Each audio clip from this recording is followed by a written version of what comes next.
શ્રીમદ દેવી ભાગવત મહાપુરાણ સ્કંદ બીજો અને અધ્યાય 5 અને 6।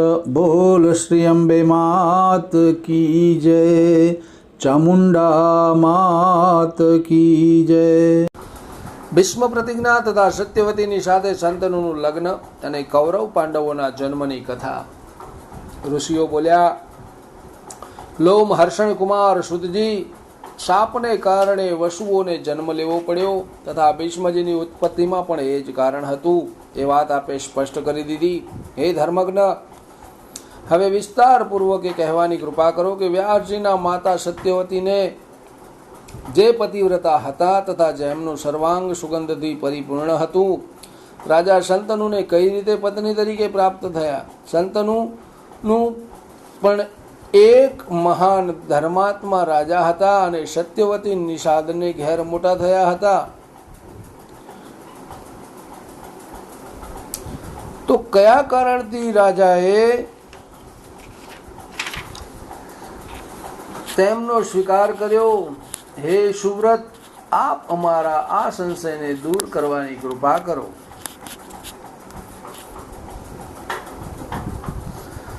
શુદ્ધજી કહે છે, રાજર્ષિ શંતનુ શિકાર કરવાના શોખીન હતા। તેઓ 4 વર્ષ સુધી વનમાં ફરતા રહ્યા। કુમાર ભીષ્મજીને તેઓ સાથે રાખતા હતા। તેઓ એ રીતે આનંદ માણી રહ્યા હતા જે રીતે ભગવાન શંકર કાર્તિક સ્વામી સાથે માણતા હોય।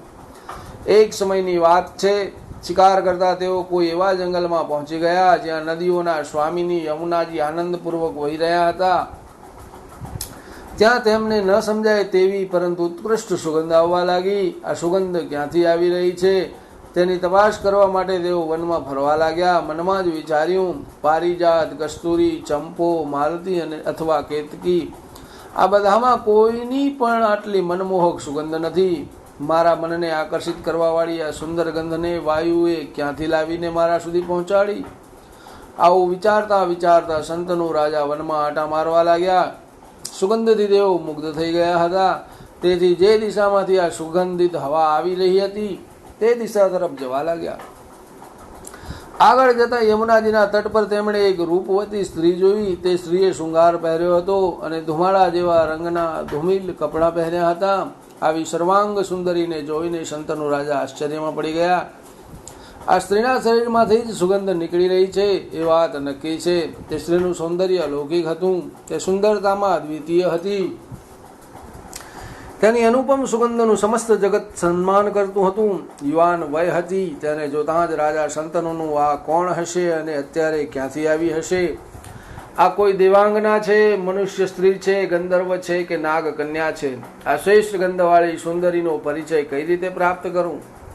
મહારાજ શંતનુના મનમાં આ પ્રમાણે વિચાર કરવા લાગ્યા, પરંતુ કોઈ નિશ્ચય પર આવી શક્યા નહીં। પછી યમુના કિનારે બેઠેલી તે નિષાદ પુત્રીને તેઓ પૂછવા લાગ્યા, પ્રિયે, તમે કોણ છો?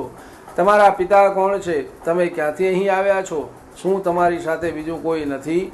તમે મને એ તો કહો કે તમે લગ્ન કર્યા છે કે કુંવારા છો? તમારી અભિલાષા શી છે? વિસ્તારથી આ બધી વાતનો મને જવાબ આપવાની કૃપા કરો। આ પ્રમાણે શંતનુ રાજાએ પૂછ્યું ત્યારે કમળ જેવા નેત્રોવાળી તે યુવતી સ્ત્રીએ હસતા હસતા કહ્યું, મહારાજ, હું દાસ રાજની પુત્રી છું। મારા પિતાશ્રીની આજ્ઞાથી અહીં બેઠી છું। મહારાજ, હું આ નદીમાં નાવ ચલાવું છું। મારા કુળનો આ વ્યવસાય છે। મારા પિતાશ્રી હમણાં ઘેર ગયા છે। રાજન, આપની સામે હું બધું સાચું કહું છું। આ પ્રમાણે કહીને તે સુંદર કન્યા ચૂપ થઈ ગઈ। રાજા શંતનુજીએ તે કન્યાને કહ્યું, હું કુરુવંશનો એક પ્રખ્યાત રાજવી છું, મૃગનયની। મારે ત્યાં બીજી કોઈ સ્ત્રી પત્ની નથી। તમે મારા ધર્મપત્નીનું સ્થાન શોભાવો। હું હંમેશા તમને અનુકૂળ રહીશ। મારી પત્ની મને છોડીને ચાલી ગઈ છે ત્યારથી મેં બીજી કોઈ પત્ની બનાવી નથી। સ્ત્રી વિના જ જીવન વિતાવું છું। રાજા શંતનુની વાણી અમૃત જેવી મધુર હતી। સુંદર ગંધયુક્તા અને સાત્વિક ભાવોથી સંપન્ન તે દાસ કન્યા આ સાંભળીને ધૈર્યપૂર્વક શંતનુ રાજાને કહેવા લાગી, આપે મારા સંબંધમાં જે કંઈ કહ્યું છે હું તેને અક્ષરશ સાચું માનું છું। આપની જેવી ઈચ્છા છે તેવું જ થવું જોઈએ, પરંતુ હું સ્વતંત્ર નથી। મારા પિતાશ્રી આપની ઈચ્છા પૂરી કરશે, તેથી આપ તેમને મળીને મારા માટે વિનંતી કરો। હું કોઈ વેશ્યા નથી, દાસરાજની પુત્રી છું। હું હંમેશા મારા પિતાશ્રીની આજ્ઞા પ્રમાણે વર્તું છું. મારા પિતાશ્રી મહાપુરુષ છે. જો તેઓ મને આપને સોંપી દે તો આપ મારી સાથે લગ્ન કરી લેજો. લગ્ન થયા પછી હું આપને આધીન રહીશ, પરંતુ કુળનો જે વ્યવહાર હોય તેની રક્ષા તો કરવી જ પડે છે.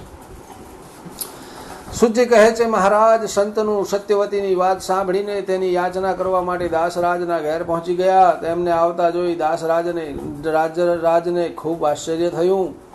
તેણે રાજા સંતનુને હાથ જોડી પ્રણામ કર્યા અને કહેવા લાગ્યા. દાસરાજે કહ્યું, રાજન, હું આપનો સેવક છું. આપ મારે ઘેર પધાર્યા તેથી હું કૃતાર્થ થઈ ગયો. મહારાજ, આજ્ઞા કરો, કયા કારણે આપ મારે ઘેર પધાર્યા છો? સંતનુ રાજા બોલ્યા, અનંત, જો શક્ય હોય તો તમે તમારી કન્યા મને આપો. હું તેને મારી ધર્મપત્ની બનાવીશ. આ હું તદ્દન સાચું કહું છું. દાસરાજે કહ્યું, રાજન, આપ જો મારી આ કન્યા રત્ન માટે પ્રાર્થના કરો છો તો હું અવશ્ય આપીશ, કારણ કે આપવાની જે વસ્તુ છે તે ક્યારેય અધ્યેય ન આપવાની બની શકતી નથી. અર્થાત દીકરી કંઈ ઘરમાં રાખી મૂકવાની વસ્તુ નથી. પરંતુ મહારાજ, મારી એક શરત છે કે આ મારી કન્યાનો પુત્ર જ આપના પછી રાજગાદીનો અધિકારી થશે. કોઈ પણ રીતે આપના બીજા પુત્રને રાજગાદી નહીં મળે. સુજી કહે છે, દાસરાજની વાત સાંભળીને સંતનુ રાજા ખૂબ જ ચિંતામાં પડી ગયા, કારણ કે તેઓ ભીષ્મજીને યુવરાજ પદે નિયુક્ત કરી ચૂક્યા હતા. તેથી દાસરાજને કોઈ ઉત્તર આપ્યા વિના તેઓ હસ્તિનાપુર જતા રહ્યા, પરંતુ મનમાં ચિંતાએ સ્થાન જમાવી દીધું. ઘેર ગયા પછી તેઓ કશું ખાઈ શકતા ન હતા અને ન તે ઊંઘી શકતા હતા. મહારાજ સંતનુને ચિંતામાં વ્યાકુળ જોઈને પુત્ર દેવવ્રત ભીષ્મજીએ તેમની પાસે ગયા અને તેમની અશાંતિનું કારણ પૂછ્યું.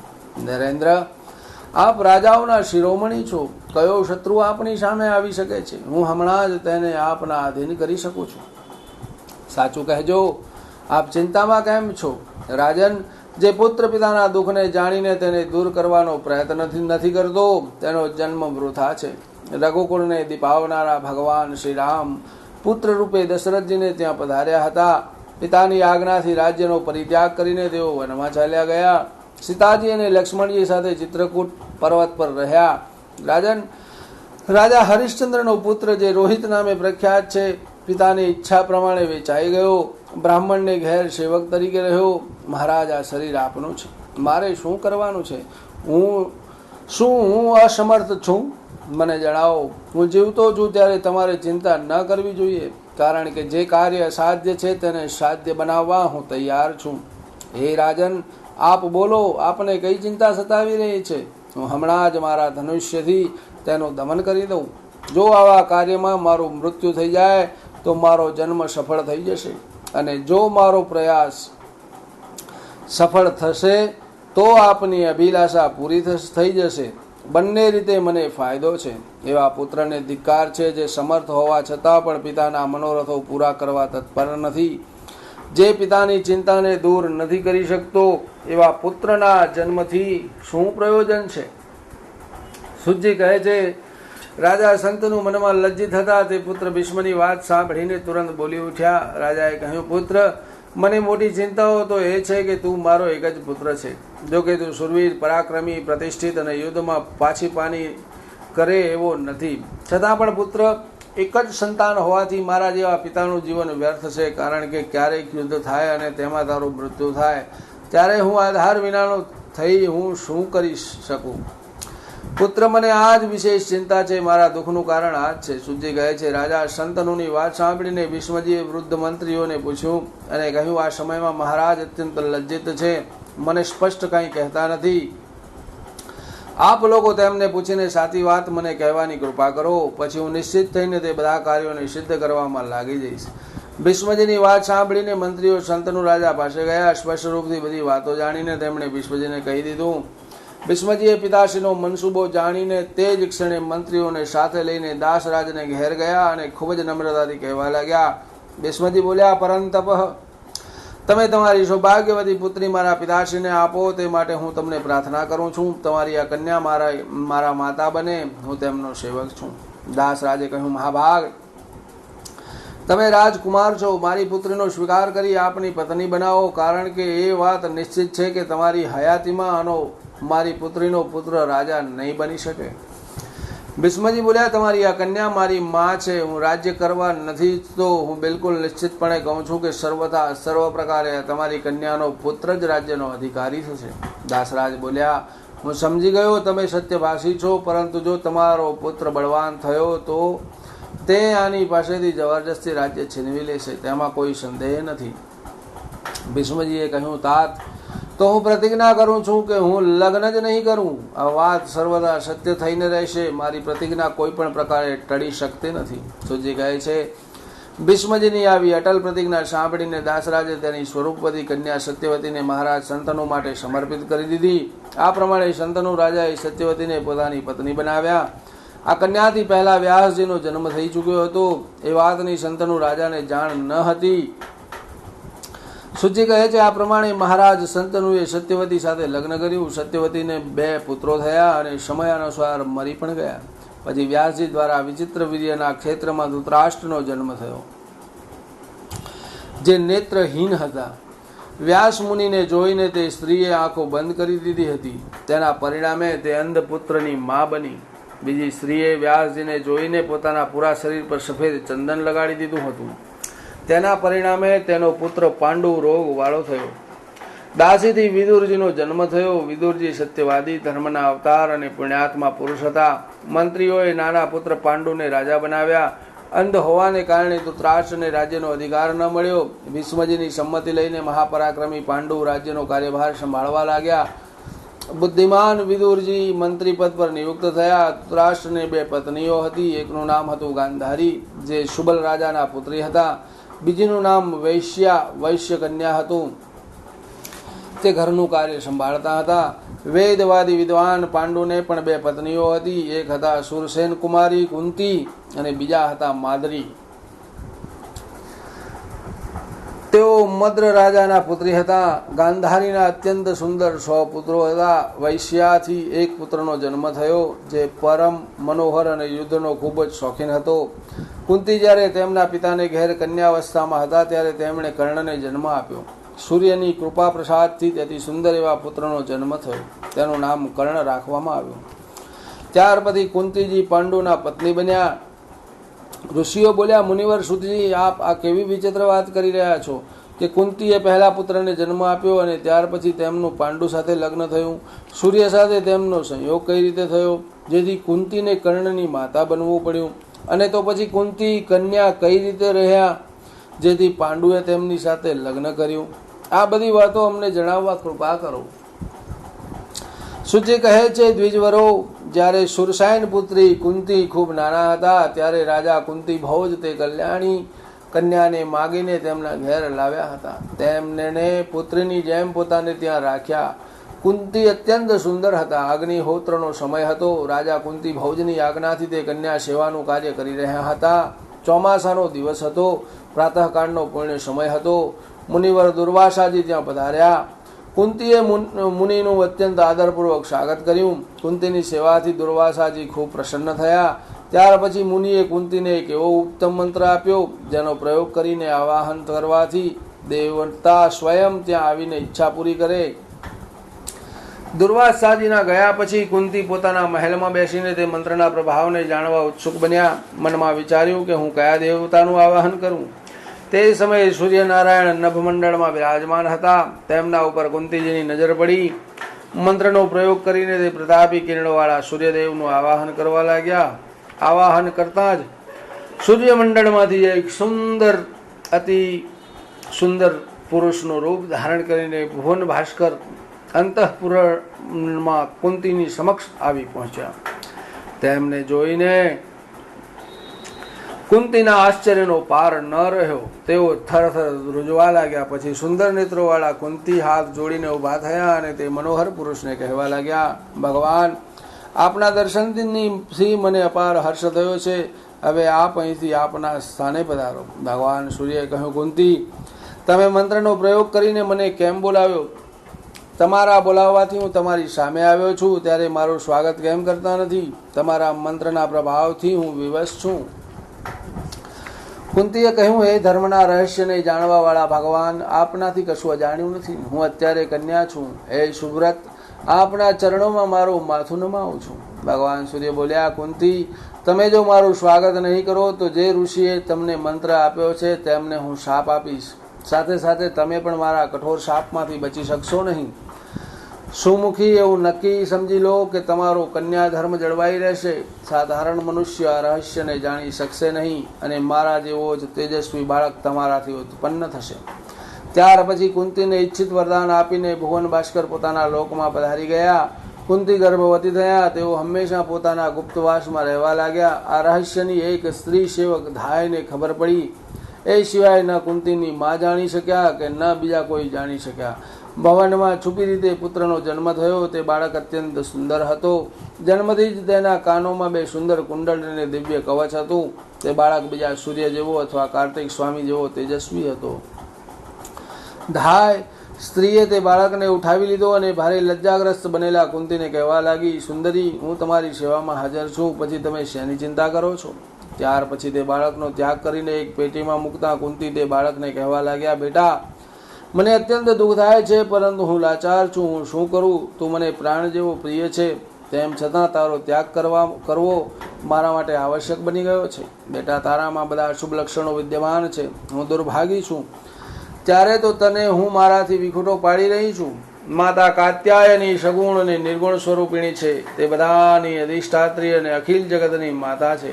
તે ભગવતી તારી રક્ષા કરે અને તને પોતાનું અમૃત તુલ્ય દુધપાન કરાવે. તું મારો પ્રાણ પ્રિય છે. તારું મુખ કમળ જેવું સુંદર છે.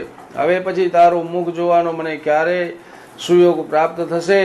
તું સૂર્યનો પુત્ર છે. પુત્ર, મેં પૂર્વજન્મમાં ત્રિલોક જનની ભગવતી કાત્યાયનીની આરાધના નથી કરી.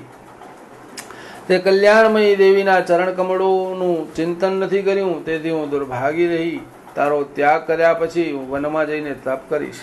સુજી કહે છે, આ પ્રમાણે કહીને કુંતીએ તે બાળકને પેટીમાં મૂકીને ધાયને આપી દીધો. કોઈને ખબર પડી જાય એ વાતનો તેમને ભય હતો. પછીથી કુંતીએ સ્નાન કર્યું. ભયભીત અવસ્થામાં રહીને કુંતી પિતાને ત્યાં સમય વિતાવવા લાગ્યા. ધાય પેટી લઈને જઈ રહી હતી. રસ્તામાં અધિરથ નામનો સૂત તેને મળ્યો. અધિરથની પત્ની રાધા પણ સાથે હતી. રાધાએ તે બાળકને ધાય પાસેથી માગી લીધું. અધિરથે ઘેર આ બાળકનું પાલન પોષણ થવા લાગ્યું. એ જ વીર બાળક મહારથી કર્ણ નામે પ્રખ્યાત થયો. ત્યાર પછી તે જ કુંતી સ્વયંવરમાં પાંડુના પત્ની બન્યા. પાંડુના એક બીજા પત્ની માદ્રી હતા. તેમના પિતા મદ્રરાજ હતા. એક સમયની વાત છે. મહાપરાક્રમી પાંડુ જંગલમાં શિકાર કરવા ગયા હતા. ત્યાં તેમના હાથે એક મુનિની હત્યા થઈ ગઈ. તે વખતે તે મુનિ એક મૃગના રૂપમાં તેમની પત્ની સાથે વિલાસ કરી રહ્યા હતા. રાજાએ તેમને મૃગ સમજી લીધા અને તેમના ઉપર બાણ ચલાવ્યું. મૃગરૂપ ધારી મુનિએ ક્રોધિત થઈને પાંડુને શાપ આપ્યો, તો જ્યારે પણ સ્ત્રી સાથે સંભોગ કરીશ ત્યારે તારું મૃત્યુ થશે. આ મારો શાપ સત્ય છે. મુનિના આવા શાપથી પાંડુને ખૂબ દુઃખ થયું. તેઓ રાજ્યનો પરિત્યાગ કરીને વનમાં ચાલ્યા ગયા. મુનિવરો પાંડુની કુંતી અને માદ્રી બંને સ્ત્રીઓને સતી ધર્મનું સંપૂર્ણ જ્ઞાન હતું. રાજાની સેવા કરવા માટે તેઓ પણ ત્યાં ગયા. ગંગા કિનારે મુનિઓના આશ્રમ હતા. ત્યાં જ પાંડુએ પણ પોતાની કુટિયા ઝૂંપડી બનાવી ત્યાં રહેવા લાગ્યા. ત્યાં અનેક ધર્મશાસ્ત્રની કથાઓ સાંભળવા મળતી હતી. તેઓ કઠોર તપ કરવા લાગ્યા. એક વખત એવું બન્યું કે કથાનો પ્રસંગ ચાલી રહ્યો હતો. તેઓ એક ધાર્મિક વાત રાજાએ સાંભળી કે સંતાનહીન મનુષ્યને ગતિ મળતી નથી. સ્વર્ગ પ્રાપ્તિનો તેને અધિકાર નથી. ગમે તે ઉપાયે પુત્ર પ્રાપ્ત થાય તે અત્યંત આવશ્યક છે. કોઈ પણ ઉપાય એટલે અંશજ એટલે પોતાનાથી ઉત્પન્ન થયેલો પુત્ર. પુત્રિકા પુત્ર એટલે પોતાની પુત્રીનો પુત્ર. ક્ષેત્રજ એટલે આપત્તિ કાળમાં કોઈ અન્ય પુરુષથી ઉત્પન્ન થયેલો બાળક. ગોલક એટલે પતિના મરી ગયા પછી ઉત્પન્ન બાળક. કુંડ એટલે પતિ હોવા છતાં જાર પુરુષથી ઉત્પન્ન થયેલ બાળક. સહોઢ એટલે લગ્ન પહેલા જ કન્યા ગર્ભવતી થાય અને પતિના ઘેર જઈ પ્રસવ થનાર બાળક. કાનીન એટલે કન્યાના પિતાના ઘેર જ છુપી રીતે જેનો જન્મ થયો હોય તે. ક્રીત એટલે જે પૈસા આપીને ખરીદવામાં આવ્યો હોય. વનમાંથી મળેલો, કોઈનો આપેલો અથવા કોઈ નિર્ધન પાસેથી પૈસા આપીને ખરીદેલો, આમ 11 પ્રકારના પુત્ર કહ્યા છે.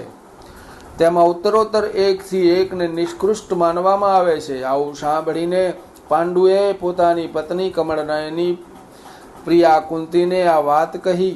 ત્યારે કુંતીએ કહ્યું, પ્રભુ, મારી પાસે મનોરથો પૂર્ણ કરે તેવો એક મંત્ર છે. દુર્વાસા મુનિએ ઘણા સમય પહેલા મને આ મંત્ર આપ્યો હતો. તેનો પ્રયોગ ક્યારેય વિફળ નથી જતો. રાજન, જો હું આ મંત્રથી કોઈ દેવતાને આમંત્રિત કરું તો તેઓ તરત મારી સમક્ષ ઉપસ્થિત થશે અને મારી મનોકામના પૂરી કરશે. તે જ વખતે પાંડુએ કુંતીને મંત્ર પ્રયોગ કરવાની અનુમતિ આપી દીધી. ત્યારે કુંતીએ મુખ્ય દેવતા ધર્મને યાદ કર્યા. ધર્મ ત્યાં પધાર્યા. તેમની કૃપાથી કુંતી પ્રથમ પુત્ર યુધિષ્ઠિરના માતા બન્યા. વાયુ દેવતાની કૃપાથી ભીમ અને દેવરાજ ઇન્દ્રની કૃપાથી અર્જુનને ઉત્પન્ન કર્યો. એક વર્ષના અંતરે આ ત્રણેય પરાક્રમી પુત્રો ઉત્પન્ન થયા. પછી માદ્રીએ પતિદેવને કહ્યું, કુરુશ્રેષ્ઠ, મને પણ પુત્ર આપો. મહારાજ, હું શું કરું? હે પ્રભુ, મારું પણ દુઃખ દૂર કરવું તે આપનું પરમ કર્તવ્ય છે. માદ્રીની વાત સાંભળીને પાંડુએ કુંતીને મંત્ર આપવાનો અનુરોધ કર્યો. કુંતી અત્યંત દયાળુ હૃદયના હતા. તેમણે માદ્રીને મંત્ર આપી દીધો. પતિની અનુમતિથી માદ્રીએ એક પુત્ર માટે મંત્ર પ્રયોગ કર્યો. આવાહન કરવાથી બંને અશ્વિની કુમારો આવ્યા.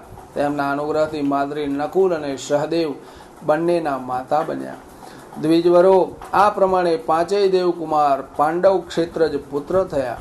એક વર્ષના અંતરે તે જંગલમાં જ આ કુમારોનો જન્મ થયો. એક સમયની વાત છે. આશ્રમમાં કોઈ હતું નહીં. માદ્રીને જોઈને પાંડુ એકદમ વિકારગ્રસ્ત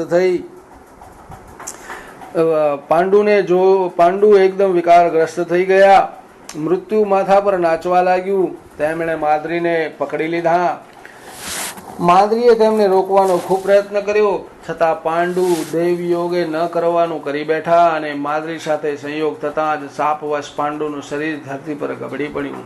જે પ્રમાણે વૃક્ષ પર ફેરાયેલી વેલ વૃક્ષના કપાવાથી સાથે જ જમીન પર વિખરાઈ જાય છે, તે પ્રમાણે પાંડુના ધરાશયી થવાથી માદ્રી પણ જમીન પર પડી ગયા. તેમની આંખોમાંથી આંસુ વહી રહ્યા હતા. તે વખતે કળા, હોડ, શોર, બકોર સાંભળીને રડતા રડતા કુંતીજી 5 પુત્રો તથા કેટલાક મુનિઓ પણ ત્યાં આવી પહોંચ્યા. પાંડુના શરીરમાંથી પ્રાણ ચાલ્યો ગયો હતો. ત્યાં હાજર મુનિઓએ પાંડુના મૃતદેહનો ગંગાજીના કિનારે વિધિપૂર્વક અગ્નિ સંસ્કાર કર્યો. માદ્રી સતીઓની સત્યતા ઉજાગર કરવા માટે પાંડુના દેહની સાથે સતી થઈ ગયા. તેમણે બંને પુત્રો ધર્મની સાક્ષીએ કુંતીજીને સોંપી દીધા. અંતિમ સંસ્કાર કર્યા પછી ત્યાં રહેતા મુનિઓ 5 પુત્રો સાથે કુંતીને હસ્તિનાપુર લઈ આવ્યા. કુંતીના આવ્યાના સમાચાર જાણીને ભીષ્મ, વિદુર અને ધૃતરાષ્ટ્રના નગરમાં રહેનારા અનેક લોકો ત્યાં આવ્યા. પાંડુને થયેલા શાપનું રહસ્ય જાણીને લોકોએ કુંતીજીને પૂછ્યું, વરાનને, આ બાળકો કોના છે? કુંતીજી અત્યંત દુઃખી હતા. તેમણે જવાબ આપ્યો, કુરુવંશમાં ઉત્પન્ન થયેલા બાળકો દેવતાઓના છે. હું આ વાત સત્ય કહી રહી છું. વિશ્વાસ અપાવવા માટે કુંતીએ બધા દેવતાઓનું આવાહન કર્યું. બધા દેવતાઓએ આકાશમાં આવીને તેમણે કહ્યું, નિસંદેહ આ મારા પુત્રો છે. ભીષ્મજીએ દેવતાઓના વચનને અનુમોદન આપવાની સાથે 5 ભાઈઓનું પણ યથોચિત સન્માન કર્યું. પછી તે બાળકોને અને પોતાની કુળવધુ કુંતીને લઈને ભીષ્મજી વગેરે સજ્જનો હસ્તિનાપુરમાં રહેવા લાગ્યા. તેમણે પ્રસન્નતાપૂર્વક આવશ્યક ધન ખર્ચ કરીને બધાની સુરક્ષાનો પ્રબંધ કર્યો. આ પ્રમાણે કુંતીના બધા પુત્રો ઉત્પન્ન થયા અને ભીષ્મજીએ તેમનું પાલન પોષણ કર્યું. અધ્યાય 5 અને 6 સંપૂર્ણ. બોલ શ્રી અંબે માત કી જય. ચામુંડા માત કી જય.